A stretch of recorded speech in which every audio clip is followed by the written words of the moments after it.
brought to you by Silver Pumps.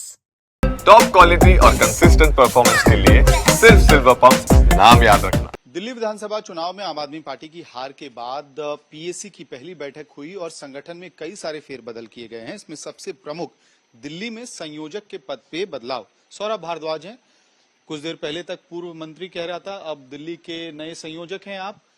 कैसे देखा जाए डेवलपमेंट? क्या हार की वजह से किसी पे गिरी गाज, किसी को मिला तोहफा? नहीं, मैं इसको बिल्कुल भी नहीं चाहूँगा कि आप इसको इस तरह से देखें, क्योंकि इस तरह से ये है नहीं। जो जिम्मेदारी दी गई है उसके लिए मैं बहुत धन्यवाद करूँगा अरविंद केजरीवाल जी और हमारी पूरी पॉलिटिकल अफेयर्स कमेटी का कि उन्होंने अपना भरोसा जताया और कोशिश करेंगे कि इसमें अच्छा काम हो। और तमाम ऐसे नेता जो हमारे सीनियर नेता हैं उन सबको अलग अलग राज्यों में बड़ी जिम्मेदारियां दी गई हैं। मनीष सिसोदिया जी और सत्येंद्र जैन साहब को पंजाब का प्रभारी और सह प्रभारी बनाया गया है।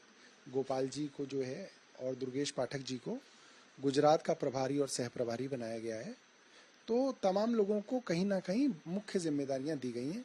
और दिल्ली में हमारी जिम्मेदारी ज़्यादा बड़ी इसलिए हो जाती है कि तमाम हथकंडों के बावजूद, पुलिस और प्रशासन का दुरुपयोग करने के बावजूद आम आदमी पार्टी और भाजपा के वोट शेयर में 2% का ही फर्क है।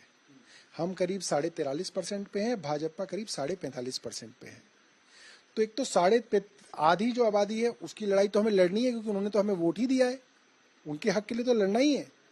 मगर वो लोग जिन्होंने बीजेपी को वोट दिया था, आज वो भी चीटेड फील कर रहे हैं, ठगे हुए फील कर रहे हैं। क्यों? क्योंकि 8 मार्च तक 2500 रुपये महीना हर महिला के पास आना था, वो नहीं आया। होली दिवाली पे मुफ्त गैस सिलेंडर आना था, होली तो चली गई, हमने तो गैस सिलेंडर नहीं भरवाया, आया ही नहीं। और गैस सिलेंडर के दाम 500 होने थे, वो भी नहीं हुए। और तमाम ऐसे वादे, चाहे वो दलितों से किए हुए हों, चाहे वो ऑटो और ई रिक्शा वालों से किए हों, चाहे वो स्टूडेंट से किए हों, कोई वादा उसको पूरा करती हुई भारतीय जनता पार्टी दिख नहीं रही है। तो उनके लिए लड़ाई लड़ना जरूरी है। इसमें सवाल ये उठेगा ना कि आप जिस समय में अध्यक्ष बने हैं दिल्ली के या संयोजक बने हैं, कांटो भरा ताज लग रहा है। आप 62 पे थे, 22 पे अटक गए, बीजेपी 48 पे पहुंच गई है, ब्रूट मेजोरिटी वाली सरकार है और साथ में ही मोमेंटम दिल्ली में उनके पास है, क्योंकि तीनों लेयर्स पे ऐसा माना जा रहा है कि उन्हीं की सरकार है। देखिए, मैं तो ये बात मानता हूं कि जब सबसे कठिन समय होता है तभी संगठन की और कार्यकर्ता की और नेता की असली पहचान होती है। प्रहार फिल्म का डायलॉग था, मुश्किल वक्त फौजी सख्त। तो मुश्किल वक्त में ही जो लोग आपके साथ हैं वो खरा सोना है, वो 24 कैरेट गोल्ड है। वरना सरकार बनती है, आप जीतते हैं तो कई लोग आ जाते हैं आपके यहाँ काम करने के लिए, मगर इस वक्त जो लोग संगठन में खड़े हो गए वो आपके साथ मरते दम तक नहीं जाएंगे। ये बहुत आसान बात है और बहुत अच्छी बात है कि इस वक्त आपको अच्छे बुरे का फर्क अपने पराये का जो फर्क है उसको करने के लिए मेहनत नहीं करनी पड़ेगी, दिख जाएगा। आपके लिए प्रायोरिटी क्या है? मतलब संगठन प्रायोरिटी होगी, बीजेपी को घेरना प्रायोरिटी है, या फिर जिसके लिए आप जाने जाते हैं धरना प्रदर्शन वाली पॉलिटिक्स? 2 प्रायोरिटी होंगी। एक कि दिल्ली वालों के हकों की लड़ाई के लिए हम लोग सड़कों पे संघर्ष करते हुए दिखें, ये एक प्रायोरिटी है। धरना प्रदर्शन हो ना हो, देखिए कई ऐसे तरीके हैं जिससे आप उनके हक के लिए लड़ाई लड़ सकते हैं। आप भी उनके हकों की लड़ाई लड़ रहे हैं, आप कैमरे पे लड़ रहे हैं। दूसरी है संगठन को मजबूत करना, वो काम भी करेंगे। तो 2 प्रायोरिटी हमारी रहेंगी।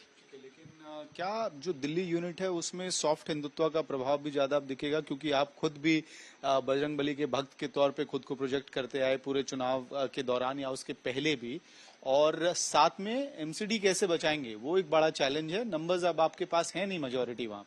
देखिए, मैं भी हिंदू हूं, गोपाल राय भी हिंदू हैं और अरविंद केजरीवाल भी हिंदू हैं, ठीक है। तो मुझे नहीं लगता कि उसके अंदर कोई फर्क आया है। ये भारतीय जनता पार्टी ने फर्क डाला है। भारतीय जनता पार्टी ने देश में ये नैरेटिव फैलाया कि अगर कोई आदमी कैमरे पर पूजा नहीं करता तो वो नमाज पढ़ता है। या तो आप कैमरे पे पूजा करते दिखो, नहीं तो कहा जाएगा छुप के नमाज पढ़ रहा है, ठीक है। अरविंद केजरीवाल की शादी अग्नि के चारों तरफ फेरे लेके हुई, मेरी शादी फेरे लेके हुई। हमारे घर बच्चे पैदा होते हैं तो हवन होता है, अरविंद जी के यहाँ दिवाली के दिन भी पूजा होती है। मगर एक नैरेटिव दिखाया गया, तो उस नैरेटिव को हमको काउंटर करना है। और जो लोग भारतीय जनता पार्टी के झूठे नैरेटिव में आके फंस जाते हैं, उन तक सच्चाई पहुंचाना है। उसके लिए कई माध्यम हो सकते हैं।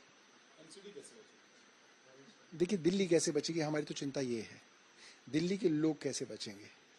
अगर दिल्ली बच गई, दिल्ली के लोग बच गए, तो एमसीडी, दिल्ली सरकार सब बचा लेंगे। सौरभ भारद्वाज कह रहे हैं मुश्किल वक्त फौजी सख्त, यही उनके संगठन का फॉर्मूला होगा। वीडियो सहयोगी कुंज बिहारी के साथ मैं अमित भारद्वाज, दिल्ली।